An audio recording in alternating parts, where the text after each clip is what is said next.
ఈ మధ్య ఇంటర్నెట్లో ఒక వీడియో తీవ్ర సంచలనం సృష్టించింది. ఒక వ్యక్తి చెప్పిన చిన్న మాట ప్రపంచవ్యాప్తంగా అగ్నిలా వ్యాపించింది. అతనెవరో సామాన్యుడు కాదు. అతని పేరు కిమ్ యోంగ్ హున్. ప్రపంచంలోనే అత్యధిక ఐక్యూ, ఏకంగా 276 ఐక్యూ ఉన్న వ్యక్తిగా రికార్డులు సృష్టించినవాడు.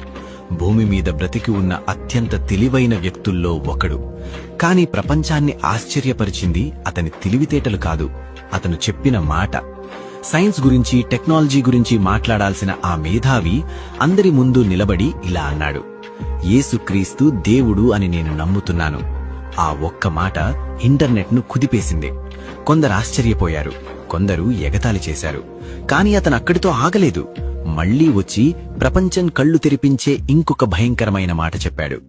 ఈ లోకానికి ముగింపు సమీపించింది. యేసుక్రీస్తు రాకడ త్వరలో జరగబోతోంది. ఈ లోకం ఇప్పుడున్నట్లుగా ఎప్పటికీ కొనసాగదు. Hello everyone, I am the world's highest IQ record holder, Young Hoon Kim. Today, I want to declare this important message. The end is near, and Jesus Christ is coming soon. This world will not continue forever as it is now. Jesus Christ will come again. ఆ మాట విన్నప్పుడు ఒక్క క్షణం మన గుండె ఆగినంత పనవుతుంది.